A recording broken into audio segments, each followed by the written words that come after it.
আমরা গত ক্লাসে দেখছিলাম যে আমাদের কিওয়ার্ডটা কোন জায়গায় আমরা কি করব বসাবো, তাই না?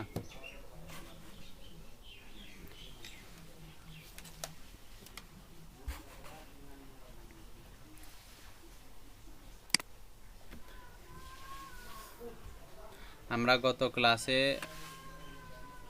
আমরা আমাদের ওয়েবসাইটের জন্য যে কিওয়ার্ডগুলা রিসার্চ করব ওই কিওয়ার্ডগুলা কোন জায়গায় বসাবো ওইটা কি দেখছি। এবার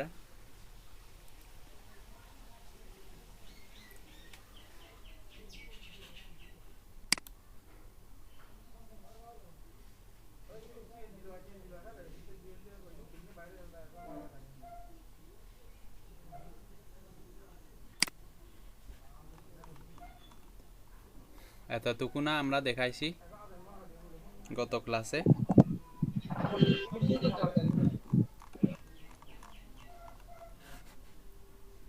এবার আজকে আমরা দেখব হচ্ছে এগুলা সবগুলা ফুলফিল করার পরে পোস্টগুলা কিভাবে এসইও ফ্রেন্ডলি করে পোস্ট করতে হবে ওইটা দেখব এখন।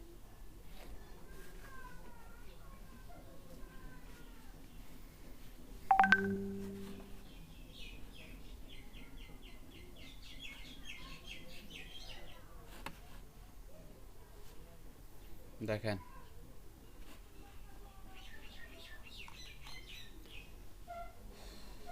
অ্যাড নিউ, পোস্টে গিয়ে অ্যাড নিউ।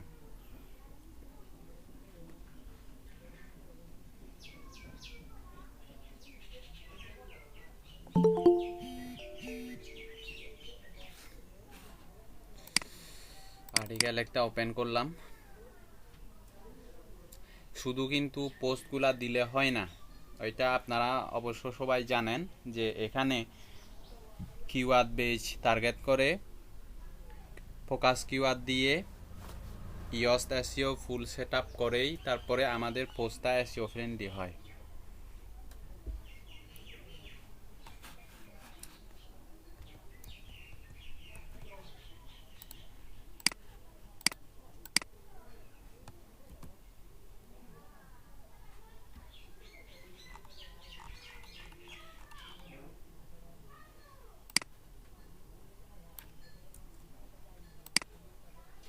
এটা হচ্ছে আমার টাইটেলটা, এটা হচ্ছে এইখানে খেয়াল করেন।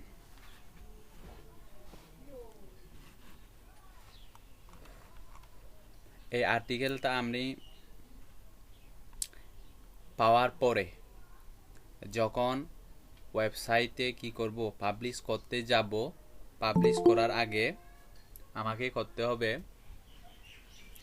আর্টিকেলটা আগে বসাতে হবে। আর্টিকেলের টাইটেল দিলাম, টাইটেল দেওয়ার পরে ডেসক্রিপশন দিয়ে দিলাম।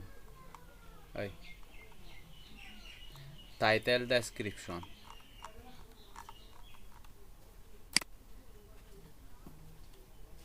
দিয়ে দেওয়ার পরে দেখেন একটু নিচে নামেন।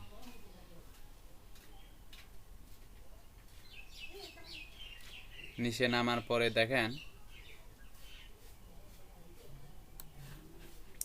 এখানে কি দিতে হবে বলছিলাম আপনাদের,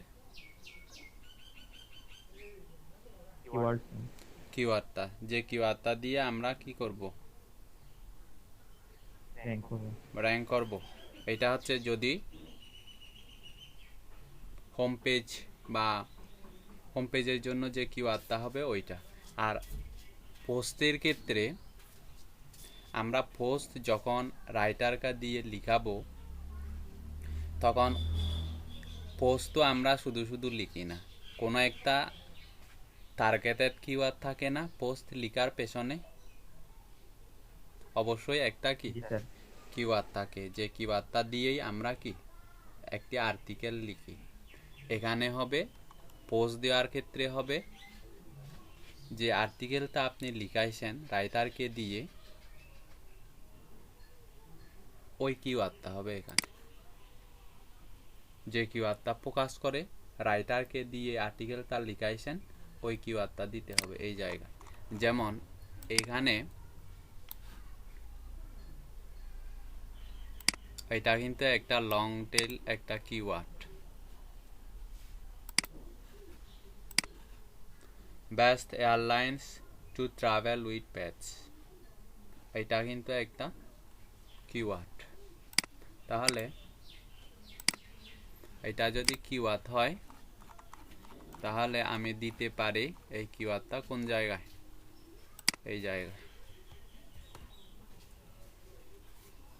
দিয়ে দেওয়ার পরে একটু নিচে নামেন, এসইও অ্যানালাইসিসে ক্লিক দেন। ক্লিক দেওয়ার পরে দেখেন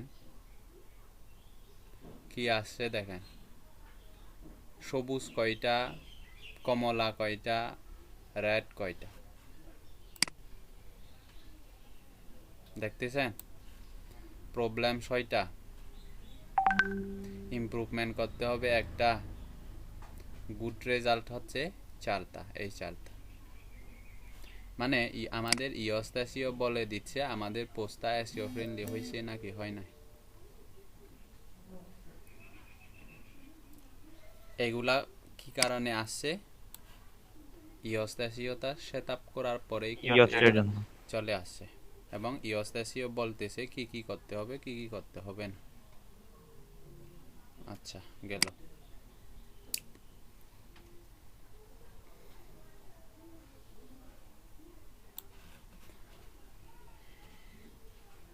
অবশ্য এটা আমাদের টাইটেলটা কি হয়েছে একটু ছোট লাগতেছে, আমরা চাইলে টাইটেলটা একটু বড় করতে পারি, best airline to travel with pets for travellers.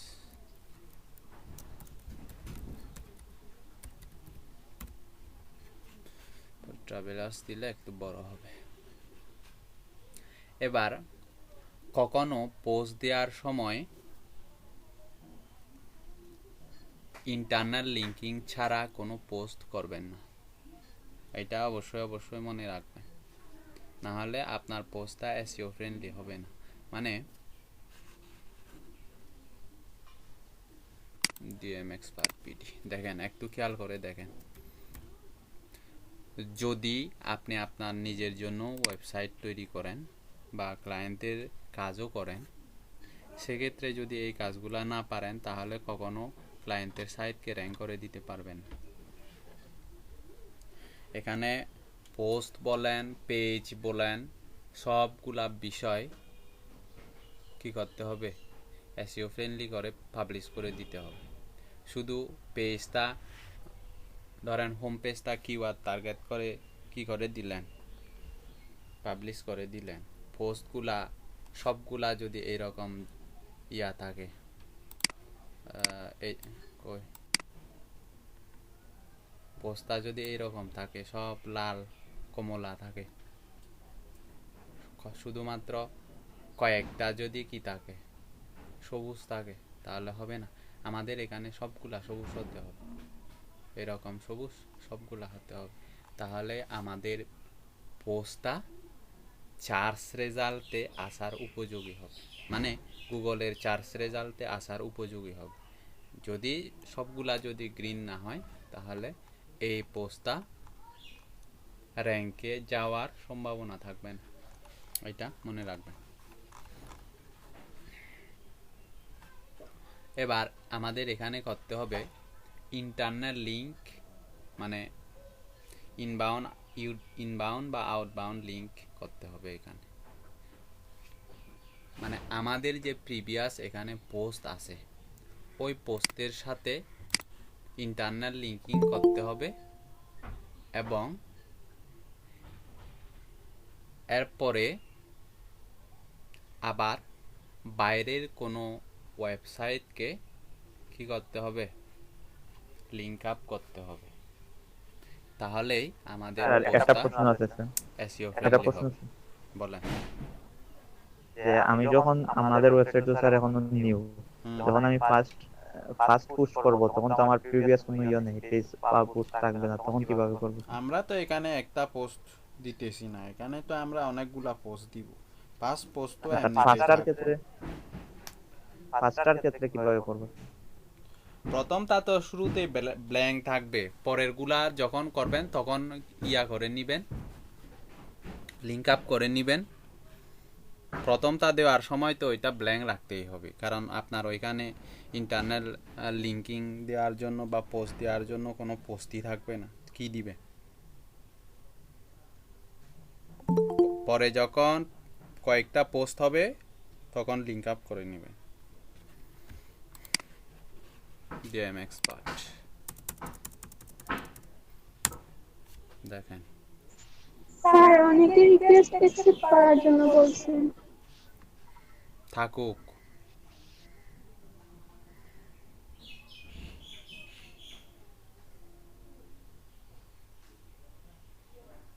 Sir present তো দেওয়া হয় নাই না স্যার।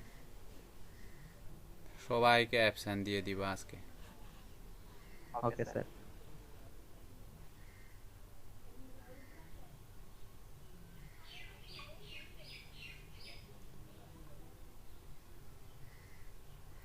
হরতালের মতো হয়ে যাবে স্যার, হুম হরতালের মতো হয়ে যাবে, সব অ্যাবসেন্ট। হুম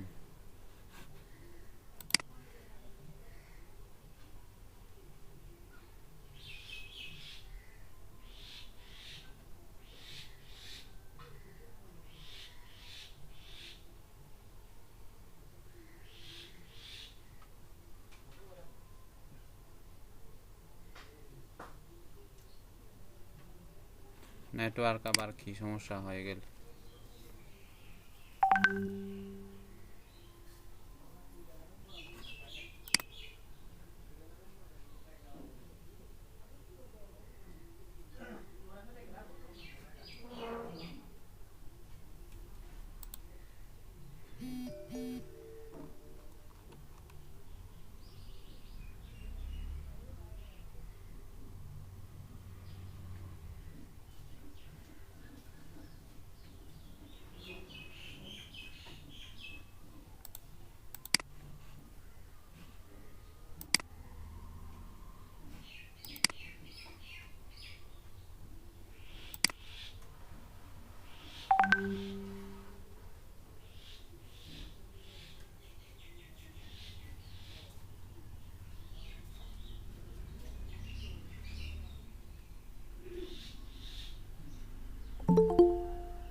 নেটওয়ার্ক আবার আরম্ভ হয়ে গেছে। একদিকে গরম, অন্যদিকে লোডশেডিং, আর একদিকে নেটওয়ার্কের অবস্থা।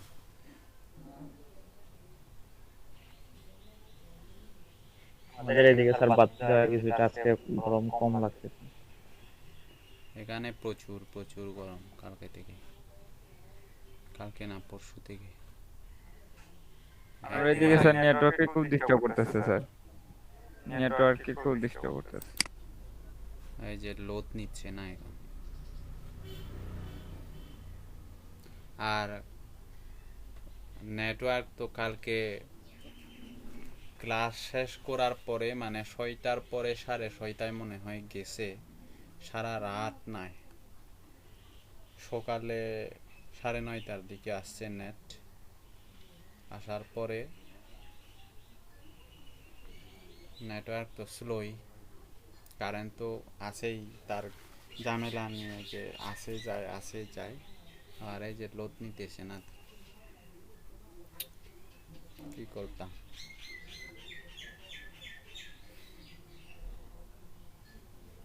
আপনাদের ইয়াগুলা কি এখনো ঈদের থেকে বাড়ি ফিরে নাই নাকি?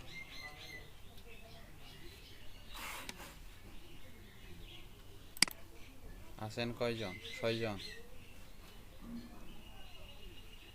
বাকিগুলা কই গেছে?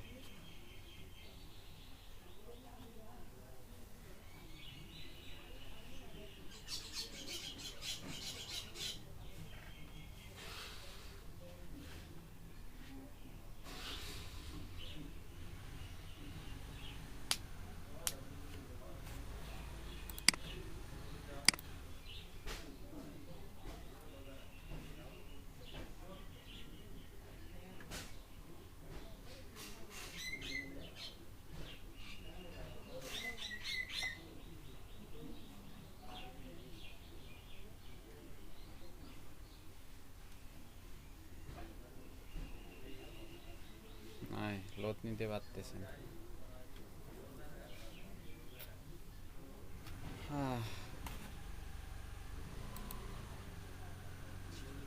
এভাবে কেমনে ক্লাস করাবো আজকে? নেট তো নাই।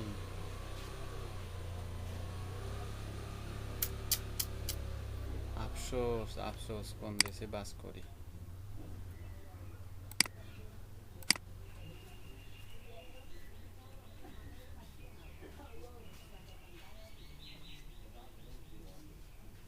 আজকে বলে পোস্টটা কিভাবে এসইও করতে হয় দেখানোর জন্য গুরুত্বপূর্ণ একটা জিনিস